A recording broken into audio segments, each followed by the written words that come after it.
Hôm nay là một ngày rất đặc biệt đối với mình và một ngày lịch sử đối với thương hiệu The Present Writer, bởi vì sau hơn 5 năm miệt mài xây dựng, thiết kế và thử nghiệm, mình cuối cùng cũng thể giới thiệu cho các bạn một công cụ hữu ích nhất, một vũ khí bí mật của mình trong suốt hơn 5-6 năm vừa qua để có thể làm việc hiệu năng, trong khi đó vẫn giữ được sự cân bằng trong cuộc sống. Đó chính là cuốn sổ hiệu năng The Present Day Planner. Cuốn sổ này do chính mình tự sáng tạo dựa vào kinh nghiệm và kiến thức sau hơn 10 năm làm nghiên cứu về giáo dục, cũng như kinh nghiệm làm việc của mình ở nhiều vị trí, ở nhiều quốc gia khác nhau.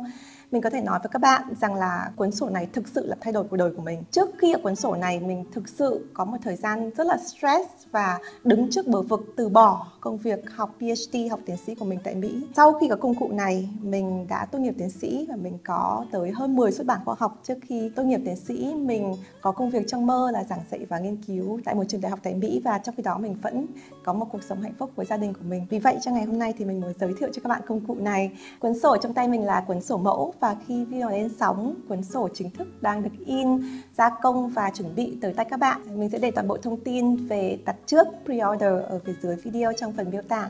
Trong video ngày hôm nay thì mình sẽ giới thiệu cho các bạn toàn bộ công cụ này, bao gồm tất cả các trang. Mình sẽ không giấu giếm bất kỳ điều gì, mình sẽ hướng dẫn cho các bạn từng phương pháp ở bên trong công cụ này. Mục tiêu của mình một cách chân thành là sau khi xem video này, bạn không nhất thiết phải mua cuốn sổ của mình mà có thể sử dụng công cụ này ngay lập tức. Lý do lớn nhất khiến cho mình quyết định sản xuất ra sản phẩm này là bởi vì bản thân mình thích có một cái sản phẩm vật lý để có thể mang theo hàng ngày, dở từng trang và có những cái phần hướng dẫn, những cái prompts, những cái gợi ý để cho mình thực hiện cái công cụ này được tốt hơn. Nó rất là đơn giản, rất là dễ sử dụng, nhưng không dễ để tập trung tất cả vào một sản phẩm và một cái phương pháp rõ ràng.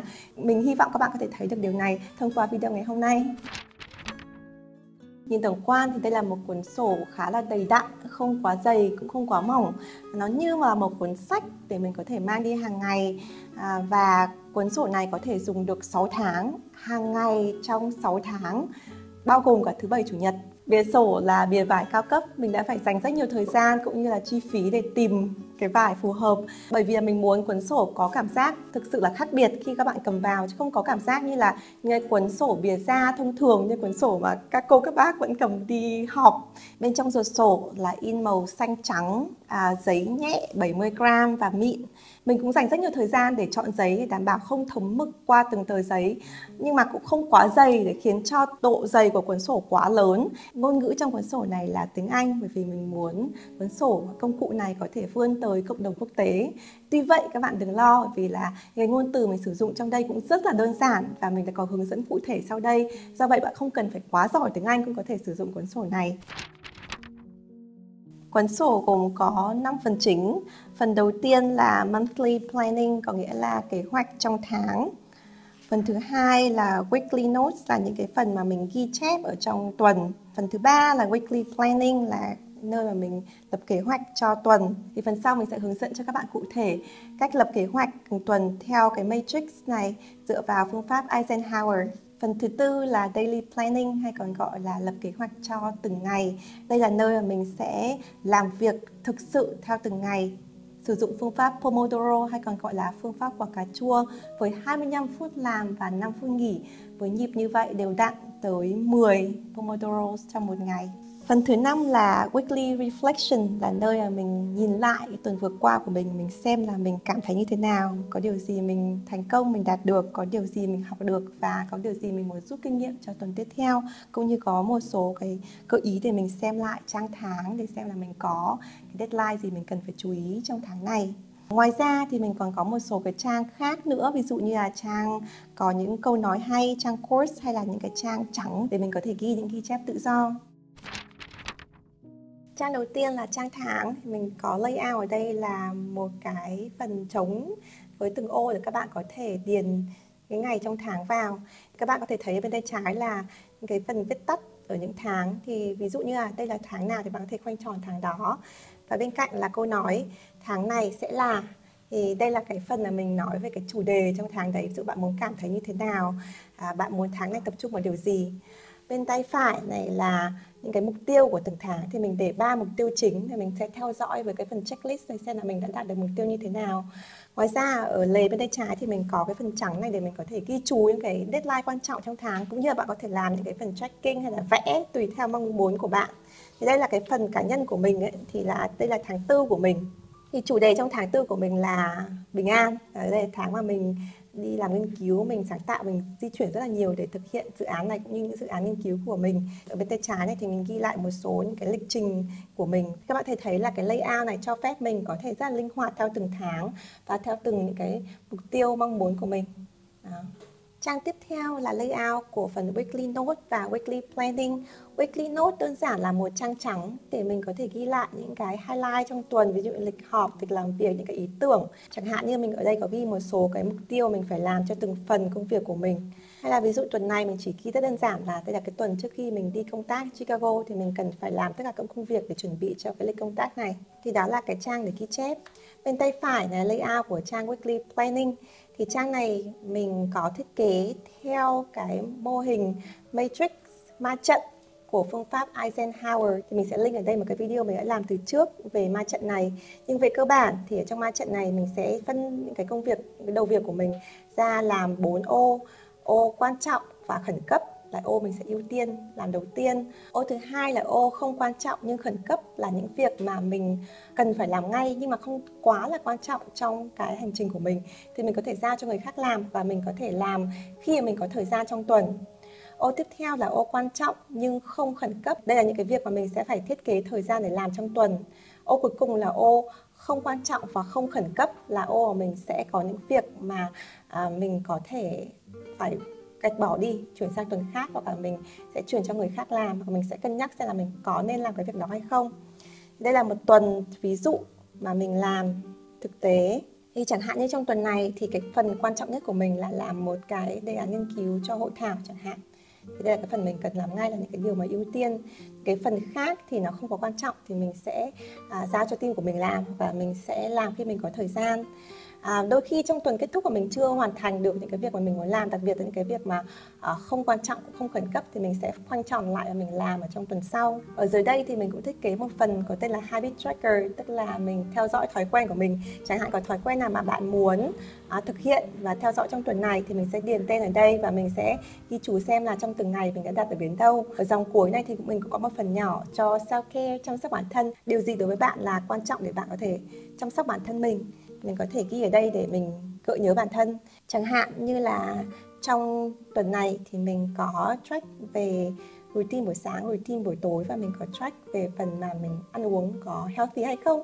Và self-care đối với mình là skincare, chăm sóc da và đi bộ. Thì đó là một số ví dụ bạn có thể tham khảo cho cái layout của phần weekly planning này. Đây là trang quan trọng nhất, là trang ngày, trang daily.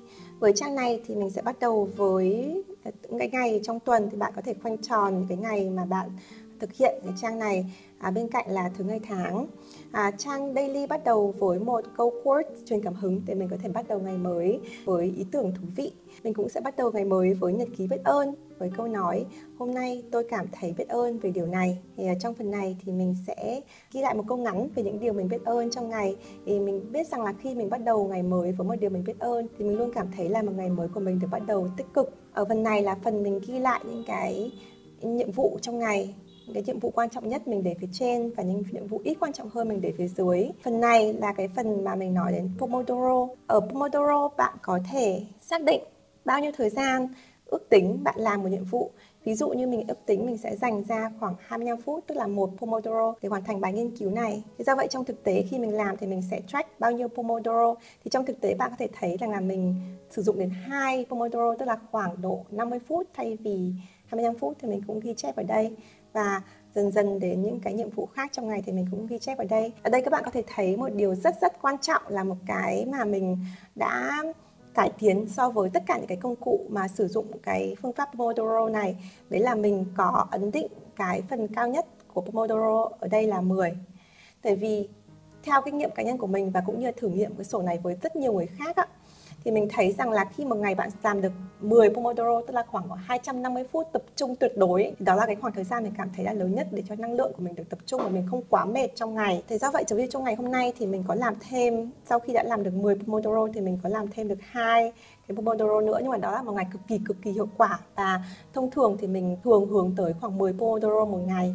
Với cái layout này các bạn có thể thấy rằng là mình theo dõi cái hành trình của mình theo thứ tự tiếp tiến.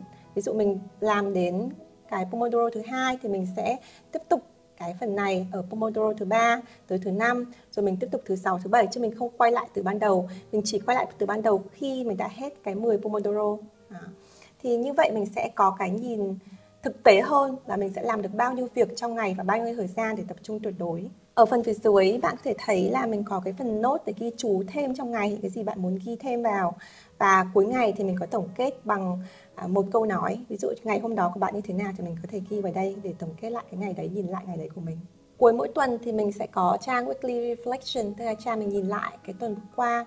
Thứ nhất mình sẽ check in xem mình cảm thấy như thế nào, mình đã có những cái thành công gì dù nhỏ nhất, mình có những bài học nào mình đạt được và mình có thể phát triển hơn, tối ưu hơn trong tương lai như thế nào. Và có một số cái phần để mình ghi thêm ý tưởng và cũng như là check lại những cái trang tháng để nhớ là mình có thể xem lại cái lịch trình của mình. Thì đây là một phần mà mình cảm thấy rất quan trọng vì nó cho phép mình nhìn lại trong tuần vừa qua để mình ăn mừng những cái chiến thắng bé con của mình cũng như là học được những cái bài học của mình.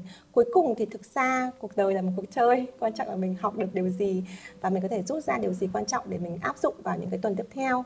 Thì đấy là những cái trang quan trọng nhất ở trong cuốn sổ này.